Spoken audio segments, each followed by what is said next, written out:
Hey guys, it's pizza time. So, Pizza Tower. This game it's really funny. It's hilarious. I'm not sure how to approach this game because it's very unique. I think honestly, a very smart thing that indie developers can do is because it's hard to reinvent the wheel. I find that a lot of very successful indie games are things that develop or borrow from other like well-made games that simply did not, how would I say, simply did not like become popular. So things like Undertale is based on Earthbound. This game is apparently based on, the Wario series, which again I never played, and I only recently played Earthbound because of Undertale and other reasons because it's in Smash and stuff. But this game is it's very funny. It has a very Mario CDI gist to it, and the crowdfunding and everything about the game is very, I think, aware of that. So what is the basic premise of Pizza Tower? Well, from a story perspective, it's old school game dumb, where you basically are the owner of a pizza shop, Peppino's Pizza, and there is a giant sentient pizza that has a tower, and a giant laser is attached to it, and it's going to blow up your pizza place. And so in order to save your business, you have to go to the pizza tower and defeat this giant thing, this giant pizza face. So it's simple enough and it's straightforward enough, and the basic gameplay revolves around essentially these levels that reward you for your speed and your combos. So the basic premise of Pizza Tower, again, is to basically get through the level as fast as possible and with as many points as possible. So with Peppino, you can basically dash and jump and attack, and those are your three main options.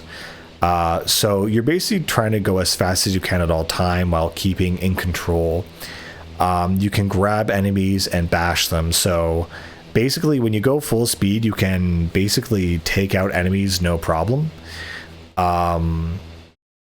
But if you slow down, you're going to have to use your attack to either keep your combo and stop yourself from getting hit. And then finally, you can jump and duck and all that good stuff while you're going through the level if it's really difficult. And so in each level, the way it's set up is that you have roughly 5 toppings that you need to get, and each topping goes towards your total money score, which you use to unlock new levels and eventually beat the game. You also have obviously pickups that gives you extra points. You get points for hitting enemies, and ultimately to get a really good grade, your main goal is to have a continuous combo throughout the level. So you either increase your combo by killing enemies, or by you can keep the meter from depleting by grabbing collectibles or points or whatnot. There are also destructible walls and things where you have to dodge down to go through them because they're small. You also have things where you have to go up and hold up and jump through them to get up through them. And so the basic premise is you can go through the level easily and nonchalantly, but once you get to the end, there's this giant totem. And when you hit that, basically pizza time happens and a timer will start, and you basically need to escape the level that you just completed, and basically get back to the beginning of it where you started, and then exit through the door, and basically that's how you beat the level. And if you don't and the timer runs out, the giant pizza face will come and chase you and one hit you if it catches you. So this game is about speed and accuracy. And it's being able to go fast when you go fast and slow when you need to go slow. And what you can do later is once you beat the level, it unlocks something called lap 2, so you can immediately do the game again. Or rather, you can do the level again, but when you get to the exit, you can rerun it while the timer is still active. And if you can flawlessly get to the end, then you get an even larger score, which is even better. And it's not easy. It's pretty hard because it's very difficult when you're running and you have to slow down for certain sections. And there's other sections where you need to basically rush through, or you hit the wrong ledge or something. So it's kind of frustrating that when there is a wall, for example, or a platform, if you run into that, you will stop. But if you end up jumping, you'll actually run up it instead, and you'll keep your momentum. So it's really an interesting game, all about momentum and that kind of stuff. Also, I think it's time I actually talked less about the gameplay, more about the aesthetics of the game. So it's very funny that this game is very kind of, I would say, crazy core. It's very silly. Peppino almost looks like a weird CDI character. A lot of these characters look like rejected concepts and of art and stuff. And it's done in an art style that's very expressive and over the top and crazy. And that's part of, I guess, the charm of the game. The Peppino is, used to screaming and being very overreactive, and it has almost a Looney Tunes-esque style to it or something. In the levels, there's also 3 secrets that you can find. These are giant eyeballs where you basically go into this mini level and the timer stops, so you can do this little section of the game. You also have a taunt mechanic, which nullifies on-impact damage, which is very useful for boss fights. And the boss fights in the game, there are 4 of them. Each one pretty unique, and honestly, each one is pretty enjoyable. And they revolve around, certain cycles of the boss, memorizing their pattern, memorizing what you need to do and when. With each, you basically take away 8 pieces of health from them, and then they start the entire thing over again. So it's the same cycles, but either more aggressive, or now there's other things attacking you.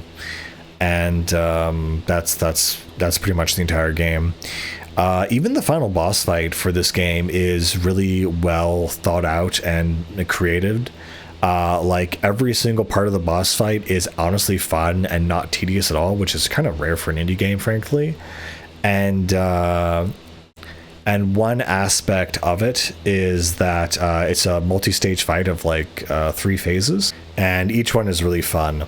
And of course, it's not a huge spoiler, but when you beat the boss, the final challenge of the game is, of course, to escape the pizza tower, and it's a really fun run, and it's really exciting and really cool to do. It's also interesting how the levels are laid out, because there are certain passages you just cannot go through before the timer starts, and then once the timer starts, there are certain places where they basically unlock, and now you can go through those areas. Actually, I think recently the game just released a update, so you now play as the Noise, which was one of the bosses in the game, which is kind of interesting / shocking to have such a big update for an indie game. So it's great to see that kind of stuff take place. It's going to be very difficult to get the hang of, running up walls, jumping off them versus having to vertically jump. It can be definitely very frustrating, and Peppino will not do what you think he wants to do. It's good to mention that there are also some levels where it mixes things up a bit. There's other characters like Gustav who ride a giant rodent, and then there's other sections where you'll have you'll change characters in a completely different game style, which is really cool, a different moveset. Also, in every level, there is also this one level gimmick, I guess you could call it, where For example, in one level, you get a suit of armor, and using that, you basically can slide and like slide through enemies. And so there are certain levels where using its specific thing is necessary. There's another level where you have this pepper and you jump up and down while spewing fire all around you. And so each level has a different kind of gimmick and thing to it. So that keeps things really fresh. Besides that, I think the biggest accomplishment of this game is probably the music and the fact that every level has its own theme song. But when pizza time starts, the theme is always the same. And it's a banger. It's a really great theme. Yeah. It's also good to note that in this game, there's basically a hub world with all of the different levels within. So each floor will have 4 or 5 levels. You'll need to unlock one level or the boss room, and then by doing that, you go to the next floor. I think there's 5 or so floors. And so the game itself is not terribly long. But it's long enough, and if you really want to get good and get a P rank and get, a full completion, it's going to take you a lot longer, which is good. It's good padding, I guess you could say. But yeah, Pizza Tower is a game that I feel like you've probably definitely seen it, or you will see it in the future for all of its insane, crazy MS Paint looking art, and it's just over the top zaniness. There's really nothing quite like it. And just based on that, I really have to recommend it because it is so zany, I guess is the word, zany and interesting. And something like this simply doesn't exist anywhere else. So I can't help but recommend it. It's just too weird. Anyway, guys, I think that is Pizza Tower. I'm really excited to see where this game goes and if it gets a lot of, updates, but we will see in the future. Anyway, guys, take care. Bye.